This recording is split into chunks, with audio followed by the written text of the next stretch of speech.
Empezamos el 2021, el año de la vacuna, donde no volveremos a la normalidad, pero crearemos una nueva. Por eso queríamos empezar el año con un episodio polenta, que en lunfardo porteño sería un episodio poderoso. Entonces, nada mejor que una entrevista a Arturo Escobar. Arturo Escobar es un antropólogo colombiano que hace mucho está inspirando y guiando el trabajo de diseñadores en muchas partes del mundo.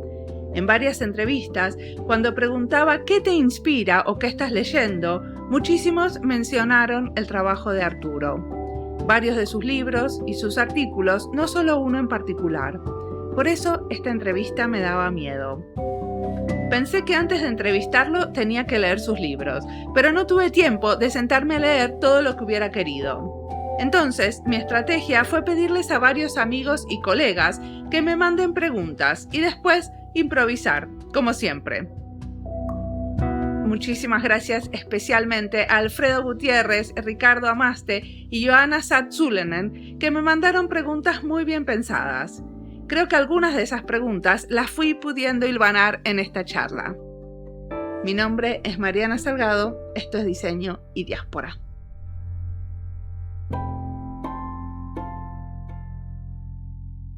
Bueno, ¿quién soy yo? No sé, es difícil de por dónde comenzar, pero básicamente nací en Colombia y crecí en Colombia.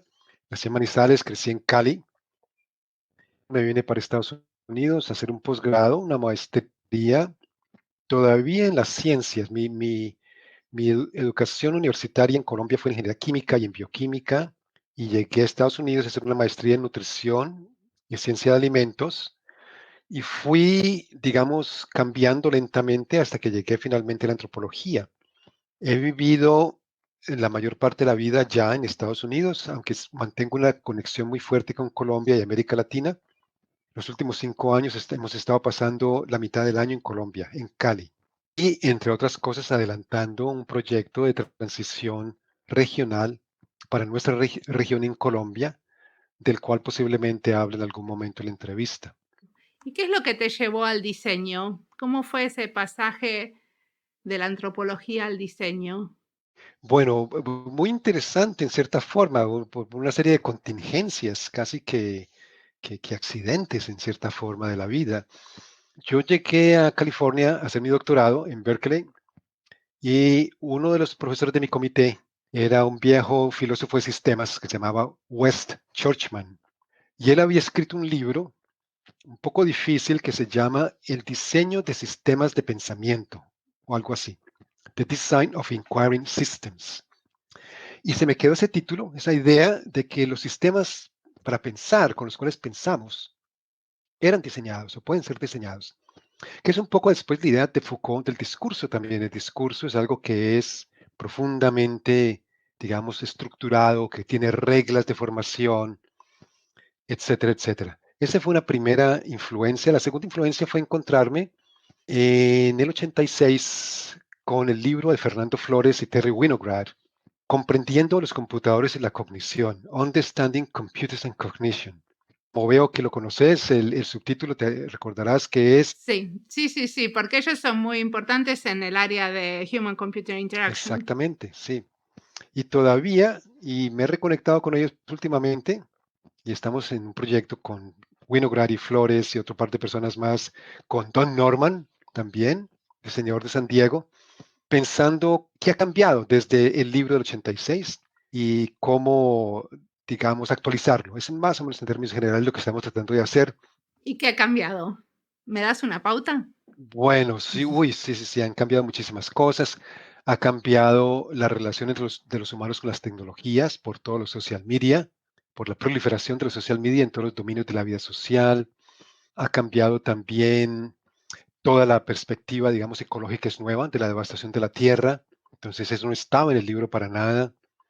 También ha cambiado, en cierta forma, la crisis de la supremacía norteamericana o noratlántica, norteamericana, europea, en cuestiones económicas, sociales y políticas del mundo, sobre todo con el surgimiento de la China.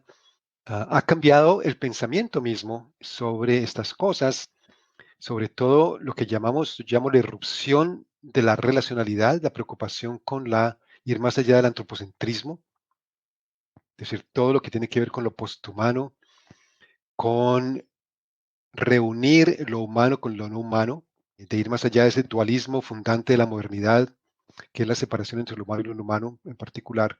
Entonces, todas esas cosas han cambiado, o sea, casi que habría que escribir otro libro y por eso tal vez Fernando Flores y Terry Winograd se están resistiendo a simplemente o siquiera hacer una segunda edición, sino más bien escribir algo completamente diferente, pero con los mismos fundamentos, ¿no?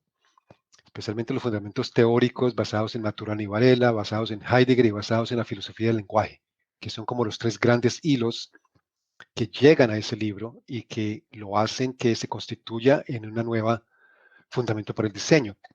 Por un lado tenemos el libro de Churchman, tenemos el libro de Flores y tenemos una tercera influencia que fue que en los, especialmente segunda mitad de los 80s y los, bueno, 80s y 90s en Colombia, desde antes venía, sobre todo en los campos de educación no formal y educación de adultos, y trabajo con comunidades indígenas y comunidades afrodescendientes, se empezó a hablar del diseño de las culturas, entonces de cómo las culturas se diseñan a ellas mismas. Y esa idea también se quedó conmigo. Todo esto fue en los 80s, pero yo no hice nada con eso en términos de diseño hasta que no entré a la antropología, entré a los estudios críticos del desarrollo, ya en Berkeley, hacia el final de los 80s, y aún en los 90s todavía no hice nada en términos de diseño, seguía pensando en desarrollo, postdesarrollo, movimientos sociales, ecología política, y no sé, creo que empezó a surgir otra vez, como a reverberar por ahí, por aquí, por allá, esa cuestión del diseño, especialmente en relación con, tal vez con un par de preguntas acuciantes. La primera pregunta, de nuevo, es todo lo que tenía que ver con la ontología. Se ha convertido en una preocupación fundamental, de nuevo, en la teoría social, especialmente en la última década, es algo relativamente reciente. El giro ontológico, ¿no? Como se lo llama, en la antropología, en la geografía, en la filosofía política, en la teoría feminista, en las cuestiones de raza, etnicidad, cómo esa mirada ontológica nos permite ver la realidad de nuevo de una forma diferente. Y que la preocupación teórica hoy en día, no solamente por las cuestiones del conocimiento, no solamente por epistemología, sino también por las cuestiones fundamentales de qué es la vida, qué es lo real, qué es el mundo, qué es la ontología. Entonces, eso empecé, digamos, a juntar preocupación ontológica con la preocupación por el cambio social. ¿Qué es la transformación social? ¿Cómo se alcanza la transformación social? Especialmente después del postestructuralismo. No te quedás con chiquitas cuando empezás a preguntar. No, yo sé, son preguntas todas en abierto. Yo no pretendo haber respondido ninguna, sino que uno reformula esas preguntas en abierto que son difíciles, porque ya no tenemos, ya ni el liberalismo, ni el marxismo, ni el postestructuralismo nos convencen del todo para pensar esa pregunta de qué es la transformación social hoy en día. Entonces ahí reapareció el diseño. ¿Y por qué? Y especialmente sentir la necesidad de ir más allá del texto a la práctica. Ir más allá del texto a la práctica, especialmente la práctica política con movimientos sociales, que en mi caso la he realizado más que todo en Colombia, con movimientos negros, feministas y ambientalistas. Entonces, digamos, ese fue como el caldo de cultivo para volver a pensar en diseño y a medida que empecé a leer teoría crítica en diseño, hacia el 2008, 2009, me empecé a encontrar con que había dentro del diseño mismo, había pensadoras y pensadores muy interesantes que ya estaban caminando hacia otra forma de entender el diseño, también hasta cierto punto en una perspectiva ontológica. ¿Te referís a gente como Tony Fry, por ejemplo? Definitivamente y fundamentalmente, Tony Fry, uno de los más importantes, de hecho fue muy interesante porque yo escribí como resultado de mis primeras lecturas entre el 2008 y el 2010-11 y de enseñar un seminario de doctorado sobre diseño, que mis pobres estudiantes de doctorado fueron los conejillos de indias de toda esta mezcolanza que yo tenía en la cabeza en ese momento, y leer muchas cosas muy interesantes y muchas otras que no eran tan interesantes porque yo estaba aprendiendo la literatura del diseño. Me llevó 4 o 5 años. Pero tus estudiantes de doctorado, ¿de qué disciplina eran? De antropología y geografía, fundamentalmente. De pronto aparecía alguien de historia, alguien de literatura. Sí. O sea, vos entraste al diseño para entender la transformación social y los movimientos sociales. Sí, si el diseño podría ser una herramienta para ese trabajo con movimientos sociales para la transformación social, digamos, ya con una perspectiva ontológica, de transformar el diseño del mundo y de los mundos. Entonces estaba contando que yo escribí un texto de 80 páginas a un espacio como resultado de esos primeros años. Esto lo cuento un poco el prefacio al libro Autonomía y Diseño, Designs for the Pluriverse, que lo llamé Notas sobre ontología y diseño. Y por alguna razón, ese artículo, ese texto, le llegó a Cameron Tonkinwise. Y Cameron se lo envió a Tony Fry. Y Tony Fry un día recibió un email de Tony Fry diciendo que le pareció muy interesante, lo había leído y que él había estado trabajando en una idea parecida desde hace mucho tiempo y que me quería mandar sus libros. Muy generoso, Tony, una increíble persona. Y me mandó 2 de sus libros desde Australia. Me los mandó por correo, los leí rápidamente. Estos libros del 2011-2012. Becoming Human by Design, si mal no recuerdo es el título. Y bueno, Anne-Marie Willis, a través de Tony conocí el trabajo de Anne-Marie, el trabajo también de, bueno, Cameron mismo. Y luego empecé a escarbar más en los mundos críticos del diseño y me acordaba de que había conocido a Andrea hace mucho tiempo en Helsinki, entonces empecé a retomar algo de los trabajos que estaban haciendo allí, me conecté con Andrea de nuevo. ¿Y qué aprendiste? ¿Qué puedes decir que aprendiste del diseño? Bueno, no, aprendí muchísimo, pero básicamente te lo resumo es mi propio procesamiento de lo que aprendí después de leer mucho de la literatura, que yo la llamo de estudios críticos de diseño, que incluye diseño para la innovación social, aunque sabemos que no todo lo que se hace bajo el rubro de diseño para la innovación social es crítico, ni mucho menos, pero especialmente la beta de Mancini, Tassinari, de Mariana Matullo en Parsons. Hay una beta allí muy interesante, me parece, realmente que están repensando qué es la innovación social de una forma interesante. Entonces, lo que aprendí es que el diseño tiene que ver con la construcción de mundo y pensar sobre qué es la vida. Desde que el diseño está surgiendo, ha estado surgiendo en los últimos 10 años como un espacio fundamental para pensar la producción de la vida y la creación de mundos. Esa es la dimensión ontológica del diseño, que ya la traía en la cabeza desde Winograd y Flores, porque si recuerdas en el libro ellos dicen, ¿por qué el diseño es ontológico? Y ellos dan una respuesta muy sencilla inicialmente, y es porque al diseñar herramientas, estamos diseñando formas de ser. Estamos diseñando mundos. El diseño es eso, el diseño de mundos. Eso es lo que hace el diseño. Y que lo ha hecho en su gran mayoría de una forma profundamente problemática y convencional. Porque el diseño ha sido funcional al capitalismo, al comercialismo, al funcionalismo, a todas esas cosas, todos esos ismos, el racismo, el patriarcalismo, todo eso ha sido parte del mundo del diseño. La política fundamental de la modernidad capitalista, heteropatriarcal, etc. Pero que entonces empecé a ver que dentro del diseño mismo se estaban haciendo preguntas estas personas interesantes que yo no encontraba en la antropología y en la geografía, por lo menos no de esa forma tan vinculada con cómo transformar la realidad. Todo se ha vuelto una conversación muy teórica, muy incestuosa, muy volcada sobre sí misma, como sin mayor vínculo con cómo esa pregunta de cómo transformamos entonces la realidad. Pero también es que nosotros una de las maneras que tenemos de investigar y de conocer la realidad es a través de esa creación, ¿no? Es a través de hacer cosas. Definitivamente, pero ahí está otro de los, digamos, de los binarios de la modernidad, que es esa separación de la teoría y la práctica. La práctica y la antropología ha sido típica en ese sentido. Está la antropología aplicada, que es otra cosa y que los antropólogos académicos la consideran como de segunda clase. Y está la antropología académica, que es la gran antropología, que es la antropología teórica, que va a investigar en el campo, es verdad, no viene solamente de la cabeza del investigador o la investigadora, pero que de todas formas no es una práctica, que se puede considerar una práctica, pero que después la antropología la constituye, es el escrito, es la monografía, es la teoría. Todos los académicos tenemos que lanzarnos al agua.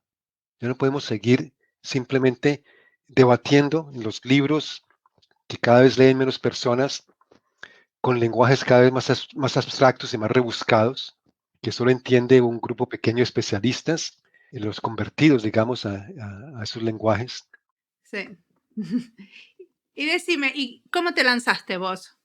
O sea, yo quisiera que me menciones algún caso que para vos, en el que estuviste de alguna manera envuelto, que represente esto del diseño autónomo o el diseño pluriversal. Bueno, eso ha venido mucho más recientemente. Yo terminé el libro que salió publicado en Colombia por primera vez como Autonomía y Diseño, la realización de lo comunal en el 2016. En el 2017 se publicó la versión en Argentina por Tinta Limón.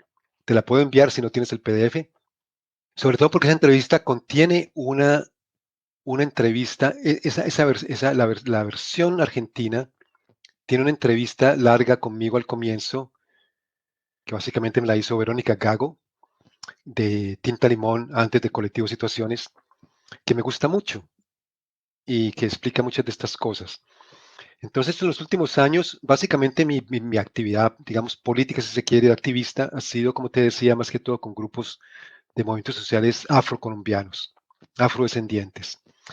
Y hasta cierto punto ambientalistas y feministas, y cada vez más trabajo más que todo es con colegas y queridas amigas feministas afro en Cali, en Colombia, y con un grupo de ambientalistas. Entonces, para responder la pregunta sobre el diseño autónomo, primero yo creo que tenemos que pensar, ¿o qué es la autonomía, no? Y por qué la autonomía ha estado surgiendo de nuevo como una temática importante en América Latina, como una necesidad sentida de los grupos sociales de base, de los procesos, de los colectivos, de repensar la autonomía y fortalecer las autonomías locales. Y la respuesta para mí es sencilla, es que la globalización ha sido un proceso profundamente antiautonómico. Ha sido precisamente el proceso de robarle autonomía a todo lo local, de imponerse sobre lo local, de descomunalizar, de deslocalizar. Eso ha sido la globalización. Entonces, hoy en día vemos que a medida que los grupos van resistiéndose al extractivismo, al despojo de sus territorios, al acaparamiento de tierras y de aguas, a la gran minería, a la expansión de los agrocombustibles, de los cultivos ilícitos, etcétera, lo que están haciendo realmente es tratando de mantener un cierto grado de autonomía. Entonces, en ese sentido, todo lo que los grupos hagan, y de nuevo, por ejemplo, en las comunidades negras e indígenas del suroccidente colombiano, que es donde trabajo, estos grupos pues están embarcados en tratar de crear lo que llaman planes de vida, no planes de desarrollo, sino planes de vida, que les permita mantener cierto grado de autonomía, que les permita mantener cierto grado de autonomía alimentaria sobre todo, y sobre sus decisiones y sobre sus territorios. Entonces, desde ese punto de vista, para mí, esas son ejemplos de diseño autónomo. Pero vos cuando decís que trabajás con estas comunidades, ¿también intervenís en lo que está pasando? También, ahora pues te cuento el proyecto que tenemos. A ver, una pregunta muy importante que siempre debemos hacernos, digamos, los intelectuales, las académicas, académicos, es ¿con quién pensamos y desde dónde pensamos? Ya eso es una intervención. Si empezamos a pensar con y desde los movimientos, con y desde los colectivos que están luchando los territorios, y no solamente con los cánones de la academia, con los libros y con las teorías, ya estamos haciendo una intervención. Y esa intervención pues tiene que ver también con visibilizar y potenciar lo que pasa en estos espacios. Tiene que ver con lo que yo llamo el criterio fundamental para mí, para trabajar productivamente con un movimiento social o con un colectivo, es entender de manera profunda el proyecto político de ese colectivo. Y la mayoría de las personas no se acercan a ese nivel, simplemente van y colaboran un poquito por aquí por allá o estudian un poquito por aquí por allá y desaparecen.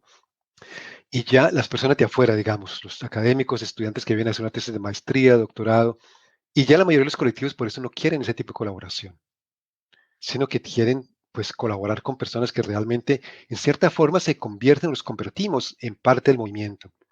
Yo a veces digo que soy un intelectual muy inorgánico de dos movimientos, que fue pasando porque fue pasando, el movimiento feminista y el movimiento negro, porque yo como como dirían en México, como pinche güero, así como tú, no somos güeros, tú eres una güera, en México, como blancos o blancomestizos, pues sí, no podríamos llegar a pretender, y nunca lo he pretendido yo, ser parte de un movimiento indígena, un movimiento negro, pero en cierta forma los colectivos mismos, indígenas o negros, te empiezan a considerar y a tratar como si fueras parte de ese movimiento, porque te demandan cierto tipo de posiciones, de actitudes, de compromisos, y el compromiso es en el día a día, es en el día a día con colaborar con muchísimas cosas desde participar en eventos, diseñar eventos, conseguir financiaciones, escribir denuncias, movilizarse en el territorio políticamente cuando sea necesario, ir a marchas, movilizaciones, manifestaciones.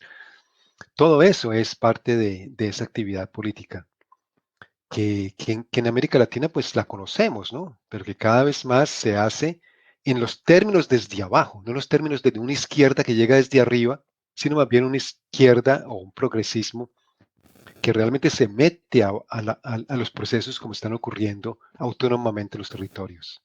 Una de las cosas que a vos te interesan especialmente dentro de lo que está pasando en el diseño es esto del diseño para la transición. Y hay muchos teóricos hablando del diseño para la transición. Pero una de las preguntas que surgen es, ¿cuál es el tiempo para la transición? Como debemos vivirla como algo lento que va calando de a poco y se va colando por las grietas, o tenemos que tratar de acelerar esos procesos porque ya no estamos a tiempo para una transición lenta. O sea, ¿cómo hacemos para gestionar esa ansiedad? Bueno, mira, esa es otra gran pregunta en abierto hoy en día que se requiere, que nos refiere de nuevo a esa pregunta de la transformación social. ¿Cómo ocurre el cambio social? Significativo, no cualquier cambiecito, sino un cambio social radical, que es lo que requerimos hoy en día para salvar la vida, para salvar el planeta. Y en la entrevista con Tinta Limón, que te decía que está al comienzo del libro Autonomía y Diseño, en la edición argentina, allí tengo una respuesta larga a esa pregunta en cierta forma, pero especialmente vinculada con una otra forma de pensar las transformaciones sociales a largo plazo, que nos llega no de la teoría social, sino de la biología, que son todas las ciencias de la autoorganización y la complejidad y la emergencia, lo que se llama emergencia o surgimiento, emergence. Y desde esa perspectiva, una transición, algo que es emergente, como las transiciones son emergentes, están ocurriendo, yo siempre digo, las transiciones ya están ocurriendo, en todo acto de desobediencia a ese capitalismo heteropatriarcal, etcétera, esa forma individualizante, descomunalizante de ser, en todo pequeño movimiento y experimento por producir comida localmente, por producir otras formas de pensar la economía, de hacer la economía, de los comunes, en las economías feministas, en todo eso contribuye ya son ejemplos, instancias de transición. Así no los veamos como tales, porque siempre los vemos como muy pequeños, muy dispersos, muy incompletos, muy locales, etcétera. Pero estos ya son actividades de transición, son parte de la praxis de la transición. Volviendo al cuento de la temporalidad, desde la perspectiva de la teoría de la emergencia, una transición no se diseña. No se diseña porque precisamente emerge, va emergiendo, va surgiendo de la dinámica de la vida, de la dinámica desde la dinámica de la tierra hasta la dinámica de los procesos sociales, del capital, del Estado, del poder, etcétera. Pero eso no quiere decir que no podamos hacer muchas cosas para crear condiciones que propicien ese surgimiento, esa emergencia. Y esta es la parte, digamos, de la organización social con los colectivos, pero teniendo en cuenta que no podemos ni predecir ni controlar. Podemos intentar anticipar, podemos intentar poner elementos aquí y allá para que cuando las cosas van emergiendo se vayan conectando las unas con las otras. Y hay mucho gente ahora pensando esa pregunta que es cómo se conectan todas estas alternativas radicales de base de los grupos de muchos tipos, las unas con las otras, para que vayan surgiendo, digamos, esos rizomas, es una de las metáforas que se usan hoy en día, o redes autoorganizadas, o confluencias, o convergencias, o articulaciones, alianzas, entre todo este tipo de alternativas radicales, para que así, digamos, ya empecemos a verlas como viables y alternativas viables al sistema dominante, a lo que existe, viables y creíbles a lo que existe. Pero sí, hay muchas temporalidades. El pluriverso es una cosa, digamos, constitutiva del pluriverso es que hay muchas temporalidades en los muchos mundos que existen hoy en día. Hay una temporalidad lineal, obviamente, y hay procesos que se llevan a cabo en términos de causa-efecto, que son relaciones más o menos lineales, pero hay también procesos no lineales por completo, de emergencias súbitas. En el mundo natural tenemos muchísimos ejemplos de eso, y cada vez hay más, descubrimos más y más. Y hay temporalidades cíclicas, y hay temporalidades, bueno, todas las teorías del Pachacuti, por ejemplo, de los tiempos cíclicos de la vida.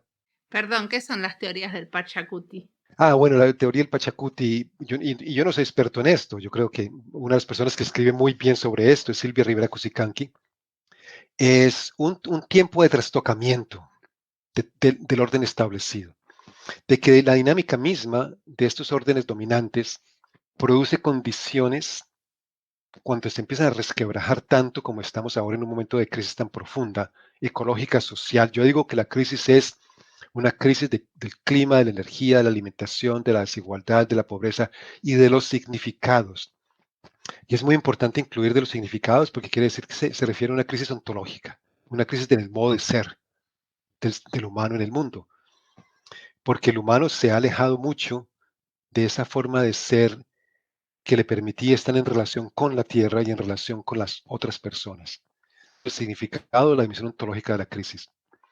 Entonces estaba diciendo que ese proceso de crisis misma crea la posibilidad de un resquebrajamiento y de un trastocamiento a partir del cual, como resultado de ese trastocamiento, podrían estar surgiendo en procesos que son de larga data, esto no pasa de la noche a la mañana, un nuevo orden social, un nuevo orden ontológico, no solamente social y político y económico, también cultural y ontológico. Una nueva civilización, si se quiere, o una nueva matriz civilizatoria. ¿Y qué tenemos que hacer para apoyar ese orden social, para estar atentos, para poder justamente construir esa alternativa? Yo creo tener mucha sensibilidad a lo que emerge. Y tener sensibilidad a lo que emerge es muy difícil, porque nuestra sensibilidad está completamente capturada por lo que ya existe. Y lo que ya existe es la modernidad basada en individuos descomunalizados que existen en mercados que son competitivos, que les preocupa la productividad, la eficiencia, que tienen una sola verdad que se les da la ciencia, que existen en un mundo único globalizado. Entonces, ¿cómo nos educamos o cómo podemos estar más conectados con esa sensibilidad que no sea la que está tan capturada por el individuo?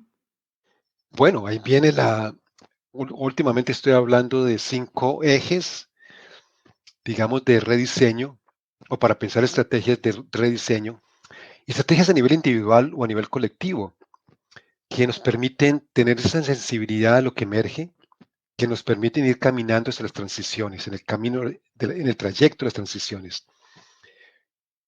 Y el primer eje y el más importante para mí, bueno, los 5 ejes son muy importantes y te puedo mandar algo que tengo sobre esto. El primer eje es la recomunalización de la vida social. Te los voy a decir los 5 y luego, si quieres, si hay tiempo, explico un poquito cada uno de ellos.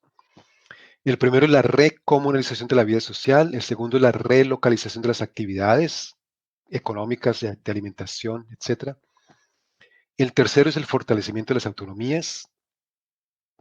El cuarto es la despatriarcalización y desracialización de las sociedades. Y el quinto es la reintegración con la tierra o con la madre tierra, la Pachamama o Gaia. Estos 5 tomados como un todo, para mí, son ejes para ir caminando hacia esa transición hacia el pluriverso, hacia el mundo donde quepan muchos mundos. Tal vez te enfatizo algunos puntos. ¿Por qué recomunalización? De nuevo, porque la globalización ha sido una guerra contra todo lo colectivo, contra todo lo comunal. La experiencia humana históricamente ha sido una experiencia de vivir en lugar y vivir en comunidad. Y nos hemos dejado meter ese gol de que somos individuos autocontenidos y autónomos cuando nada es autocontenido y autónomo. Y esa es la gran lección del principio de relacionalidad o de interdependencia radical como una nueva forma de entender la vida, o no es nueva, siempre ha estado allí. Pero la ontología moderna de la separación de la separación entre humano y no humano, entre teoría y práctica, entre la relación, emoción, mente y cuerpo, etcétera, nosotros y ellos. Esa ontología nos creó la idea, la creencia, porque son creencias, que somos individuos separados de la comunidad, individuos que vivimos en economías separadas del resto de lo social, etcétera, etcétera. Recomunalizar me parece que es un imperativo hoy en día muy importante. Lo mismo con relocalizar la alimentación sin duda, y hay mucho trabajo a ese nivel. El concepto de soberanía alimentaria, por ejemplo, es muy importante, pero relocalizar todo lo que se pueda relocalizar, y obviamente no todo se podrá relocalizar, pero muchas cosas que se han ido globalizando y se han ido entregando a corporaciones y expertos se pueden volver a hacer localmente. Mucho en términos de aprender, de sanar, de habitar, de construir vivienda, de alimentarse, obviamente. Y luego la autonomía, porque pues la única medio garantía, porque obviamente no hay garantía para nada con nada de esto, la única medio garantía que podemos tener que la recomunalización y la relocalización tenga algún éxito es que haya autonomía local. El cuarto eje es la despatriarcalización y desracialización, que obviamente viene de todos los feminismos latinoamericanos que llevan ya 2 décadas diciéndonos que no puede haber descolonización sin despatriarcalización. Entonces ahí surgen todos los feminismos indígenas, negros, autónomos, comunitarios, que no, hay que hacer básicamente todo el tiempo. Hay que despatriarcalizar, desracializar y descolonizar al tiempo. Vos decís que esto es algo que pasa desde lo individual y desde lo comunal. ¿Cómo hacemos esto desde lo individual y desde lo comunal? Bueno, desde lo individual, realmente, en última instancia, no hay lo individual, no existe. Y en esto las feministas comunitarias están escribiendo unas cosas muy interesantes, especialmente feministas comunitarias maya y aymara. Por ejemplo, hay una de las autoras, hay muchas, pero de las que más he leído, que se llama Gladys Tsutzul, que lo voy a escribir en el chat. ¿La conoces? Sí, porque la escuché hablar en el Congreso de Diseño Participativo, Ah, bueno, perfecto. Bueno, ya la escuchaste que allí. hacen esos barriletes comunitarios maravillosos. Sí, exacto. Y una de las cosas que ella dice es que está esa concepción equivocada de que en una comunidad indígena reprime al individuo, de que no deja que el individuo sea lo que puede hacer. Me dice, no, no es así. Hay personas y realmente la comunidad potencia a la persona y permite que la persona sea lo que es, pero obviamente dentro de una ontología y cosmovisión que es comunitaria.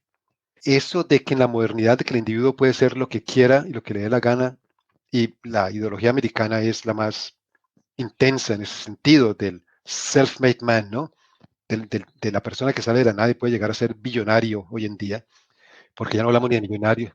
Esa exactamente como esas historias de que obviamente eso no es el individuo que lo hace por sí solo, por sí sola, sino que de toda una serie de condiciones y de redes que hacen posible que esa persona llamada individuo haga esas cosas. A mí me gusta una distinción que es en la antropología entre individuo en las sociedades modernas y personas en relación. En las sociedades, digamos, no modernas, por darle algún nombre, hay muchas etnografías donde muestran que, por ejemplo, en el Amazonas, entre comunidades indígenas, en Papua Nueva Guinea, en casi todas las sociedades llamadas tradicionales, que ya no son tradicionales de ninguna manera, esa figura del individuo, como lo conocemos en Occidente, como surge en Inglaterra en un momento particular de la historia, no hace mucho tiempo, hace unos 2 o 3 siglos, nadie se concibe a sí misma como individuo o individua aislado. Hay una antropóloga inglesa que se llama Marilyn Strathern, que en uno de sus libros tiene un subtítulo que dice, no hacen bebés, women do not make babies. Y lo que quiere decir ella es que las mujeres en Nueva Guinea, y ella trabaja allá, no se ven a sí mismas como individuas dando lugar a esta cosita concreta que se llama un hijo o una hija, sino que todo ese acto es un acto complejo de personas en relación, que existen en relación con los ancestros, con los cultivos, con los espíritus, con la naturaleza, con todo, con el clan. Pero Arturo, nosotros que vivimos en Occidente, incluso vivimos en Europa, ¿no es cierto? O sea, ¿cómo podemos hacer para hacer de esto algo genuino y constructivo? Esto de tener en cuenta el diseño para pluriverso y lo comunal. Bueno, es casi imposible y al mismo tiempo es muy fácil. Ok, prefiero la parte fácil. Bueno, pero primero hay que hablar de lo imposible. Es casi imposible porque nos han lavado el cerebro, digamos. Bueno, no nos han lavado el cerebro, nos han constituido como individuos. Y estructuralmente estamos diseñados como individuos, porque ahí estás tú o aquí estoy yo con mi computadorcito, con mis auriculares, con mi cuartito, en mi estudiacito, en mi casita, en mi pueblito, despegado aparentemente, desvinculado aparentemente de todas las relaciones que hacen que seamos lo que somos. Entonces sí, operamos como individuos y tenemos que hacerlos, porque el mundo contemporáneo está estructurado para que funcionemos como individuos. Y allí viene, me gusta este concepto de Rita Segato. Ella hace una diferencia entre lo que llama el proyecto de las cosas, por un lado, la modernidad, del capital, del objetual, del individuo, y el proyecto de la vincularidad, que nosotros, pues las personas que estamos trabajando en este campo de la ontología política, llamamos el proyecto de la relacionalidad o la interdependencia radical. Dice también Rita Segato, y esto de nuevo lo encontramos en los feminismos comunitarios, de que tenemos que volver a meternos en ese proyecto de ser comunidad, de elegir la relacionalidad.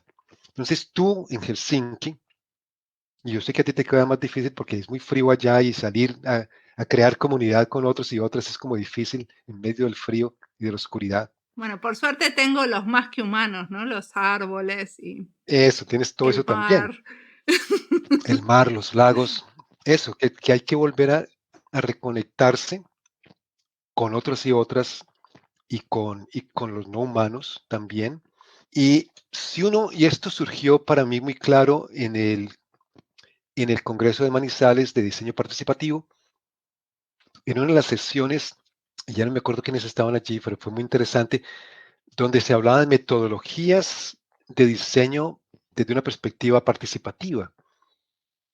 Entonces yo pensaba, si uno realmente adopta una perspectiva relacional radical, de la interdependencia radical, ya la participación desaparece y el individuo desaparece porque siempre estamos inmersos en relaciones, siempre estamos relacionándonos. No podemos no estarlo.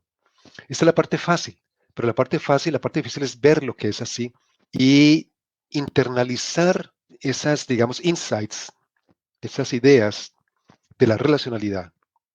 No es fácil, es muy difícil. Pero ¿por qué decís que no hay participación? Porque la participación es como una forma de relacionalidad para mí. Sí, digamos que es una relacionalidad parcial o débil. Yo a veces hablo de relacionalidad débil, relacionalidad fuerte. La relacionalidad débil es la que todavía asume que, por ejemplo, en una relación de participación están los participandos o participandas, ¿no? Estás tú que participas con otros que son diferentes a ti. Hasta cierto punto esto es verdad. Mira, si uno adopta una visión de interrelación, interdependencia radical, como se hace en el budismo, por ejemplo, en mucho pensamiento indígena también, pues entidad separada ya no existe, desaparece. Entonces siempre estás participando, por eso digo que no hay participación. La participación todavía involucra, hasta cierto punto por lo menos, un mundo de sujetos y objetos preconstituidos que preexisten en la relación. Pero en la relacionalidad radical, nada preexiste en la relación que lo constituye. Estamos constituidas y constituidos 100% por la relación. Entonces, por eso digo que no hay participación. La participación todavía o pertenece a la ontología de la separación hasta cierto punto. Nos adentra en ese trayecto de desaprender la ontología de sujetos y objetos, pero todavía se mantiene en ella. Pero nos ayuda. Radicalizar el concepto de participación es importante en ese sentido. ¿Qué era lo que estaban haciendo las personas que estaban participando en esos talleres de cómo hacemos metodologías diferentes de diseño participativo también con los humanos, ¿no? No solamente con los humanos, sino también con los no humanos? Bueno, porque siempre se habla de hacer participar al otro, ¿no? Pero si uno habla de interdependencia, es como que no existe como alguien tratando de algo. Entonces, porque si uno hablara de hacerse partícipe uno mismo, entonces ahí sí podría ser más relacionado a la interdependencia. Exacto, si ves, ya es fácil. difícil al mismo tiempo. ¿Entendí? ¿Entendiste? ¿Y cómo te parece esta perspectiva pluriversal nos puede hacer entender mejor lo que está pasando con la pandemia? Entendí que hace poco estás trabajando en un libro, ¿puede ser que ya lo publicaste sobre la pandemia? No, era un artículo nomás que también te lo puedo enviar de un libro colectivo que de hecho hoy a las 3 de la tarde tenemos digamos, un conversatorio sobre ese libro, por si te interesa te puedo mandar el enlace. Se llama Pandemia al Sur. Y bueno, yo creo que la pandemia es una instancia más, solamente una instancia más, o un reflejo más, un ejemplo más. ¿Por qué estamos destruyendo la Tierra? ¿Cómo estamos destruyendo la Tierra? ¿Y qué hay detrás de todo esto? Porque para mí por lo menos está completamente claro que el virus que surge, el COVID-19 que surge precisamente porque es un efecto de la destrucción sistemática de ecosistemas, que a su vez es un efecto de esa forma de vivir basada en la separación entre humanos y inhumanos, la ontología moderna occidental, patriarcal, como quiera que la llamemos. Y mientras no transformemos significativamente esa ontología, vamos a seguir destruyendo la naturaleza y van a seguir habiendo cada vez más pandemias de este tipo, tal vez cada vez más graves aún. El cambio climático también, obviamente, es un reflejo de esa misma problemática civilizatoria y, por tanto, de la transición civilizatoria que tenemos que comenzar a abordar con mayor contundencia, mayor decisión. Entonces, si la pandemia es una ruptura, pero una ruptura que es solamente una potencia. Una potencia, ¿por qué? Porque de nuevo depende de que reinterpretemos significativamente lo que es la vida. Y los gobiernos no lo están haciendo, los científicos no lo están haciendo, obviamente las corporaciones no lo están haciendo, más bien están tratando de hacer lo que necesitan hacer para salir adelante en la pandemia y para salir fortalecidos aún, si es posible. Hay un eslogan que surgió en Chile al calor de las protestas de octubre de 2019 que ha circulado mucho durante la pandemia, seguro lo has visto por ahí, es muy conocido ya, que dice, no volveremos a la normalidad, era el problema. Entonces, si la normalidad es el problema, y lo entendemos cada vez más, a nivel ontológico, no solamente como capitalismo, como patriarcado, como racismo, sino también como ontología de la vida, como la ontología del capital, en cierta forma. Entonces, ¿hacia qué otras normalidades nos adentramos? Y ahí de nuevo viene la cuestión del pluriverso y lo que te decía también de aquellos de los 5 ejes o principios para el rediseño que nos pueden servir hoy en día para esa post-pandemia. Y mi artículo realmente es sobre eso. Una pregunta, porque una cosa que está pasando es que hay un montón de diseñadores leyéndote, ¿no? Yo siempre en mi podcast, una de las preguntas que hago hacia el final es ¿qué te inspira? ¿Qué estás leyendo? Y un montón de mis oyentes me dicen Arturo Escobar, diseño y autonomía, diseño para el pluriverso. Esto es algo que salió por tu propia reflexión intelectual o es algo que vos buscaste especialmente porque te parece que es interesante influenciar en la práctica del diseño? No, no fue lo segundo, fue lo primero. Fue mi propio proceso intelectual, como con el primer libro que yo escribí sobre el desarrollo, la invención del desarrollo, de 95 en inglés, 96 en castellano. Me sorprendió el éxito que tuvo ese libro de desarrollo. Yo no sé realmente qué tanto se está leyendo el libro de diseño, pero sí sé que se está leyendo, pero también me ha sorprendido. Pero me ha sorprendido en cierta forma, yo creo, porque lo que logré con ambos libros es enfocarme, es, ¿cómo se dice? Identificar claramente una problematización que está surgiendo. Se está problematizando el diseño de la vida. Y dentro del diseño mismo, el pensamiento crítico del diseño, hay gente que está trabajando sobre esa problematización. Entonces yo creo que eso es lo que, como dicen en inglés, it hit the chord, Tocó ¿no? la cuerda. Tocó la cuerda, exactamente, tocó una cuerda importante, una sensibilidad importante en mucha gente que está buscando otra forma otra práctica profesional dentro del diseño, que estaba empezando a pensar en algo para lo cual el diseño les da una respuesta, es este tipo de pensamiento del diseño. Entonces, sí, no fue que me lo propuse de que, ay, yo quiero hacer una intervención en el mundo del diseño. No fue así. Simplemente yo opero mucho a nivel de intuición. Voy como, me van saliendo las cosas y me siento a escribir y como que el texto va creciendo casi que por sí solo, autoorganizado. Y claro, uno tiene que estar poniendo energía siempre. Uno siempre tiene que estar poniendo en energía a lo que está escribiendo y de pronto agarro un libro, por ejemplo, ahora este que estaba leyendo últimamente de Sylvia Wynter, gran pensadora jamaiquina, Sylvia Wynter. Este se llama On Being Human as Praxis, sobre el humano como praxis.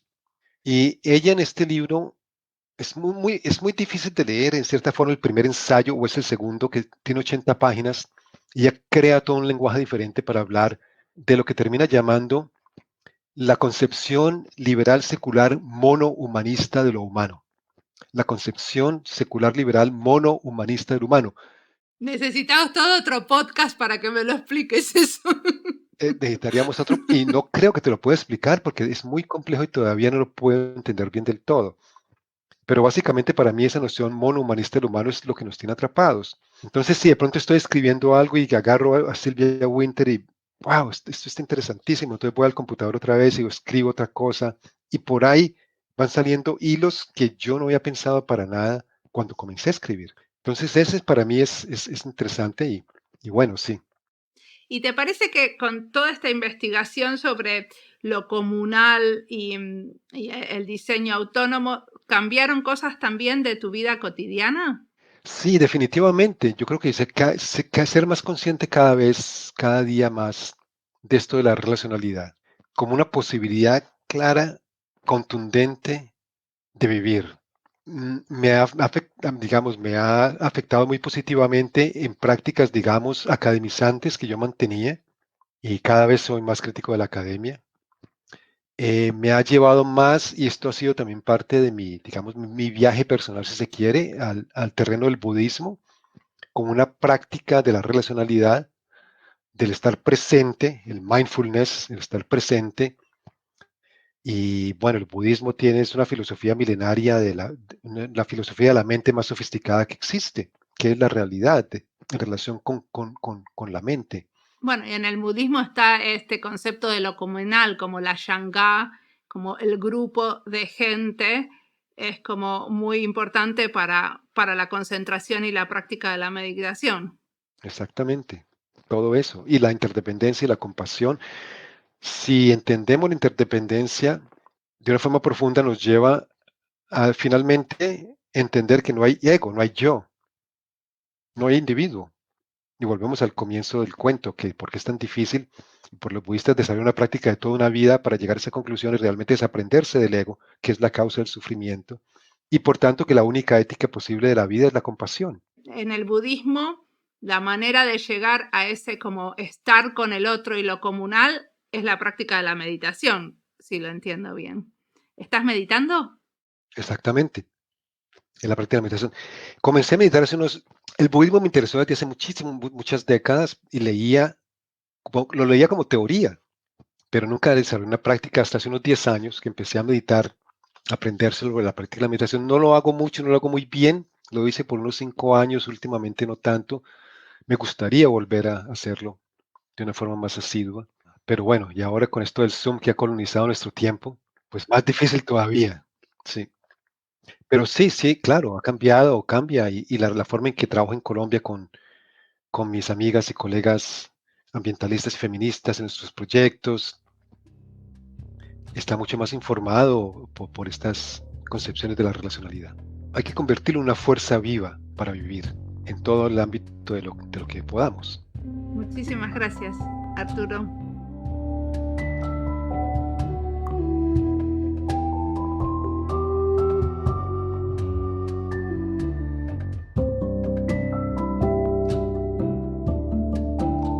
No interrumpí esta charla, como hago siempre, con una reflexión en el medio, porque escuchar a Arturo es un deleite.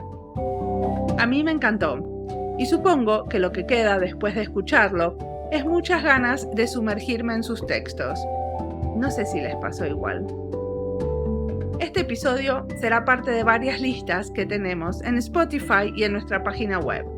Por ejemplo, Antropología y Diseño, Colombia y Diseño, Diseño con comunidades indígenas. Y en poco tiempo tengo que hacer la lista de Diseño con otros o Diseño con lo no humano.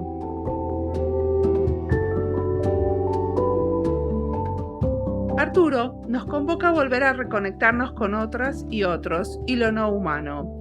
Cada grupo o colectivo lo hará a su manera y encontraremos esas alternativas radicales, viables y creíbles para lograr la autonomía.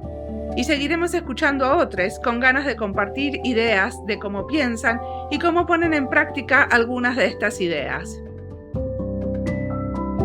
Como siempre, la música del podcast es de Antonio Zimmerman. El diseño de sonido es de Julián Pereira. Este podcast está publicado con licencias de Creative Commons con Attributions. Esto fue Diseño y Diáspora. Pueden seguirnos en nuestras redes sociales en Instagram o Twitter o visitar nuestra página web diseñoydiaspora.org. No olviden recomendarnos. Nos escuchamos en la próxima. Buen año para todos.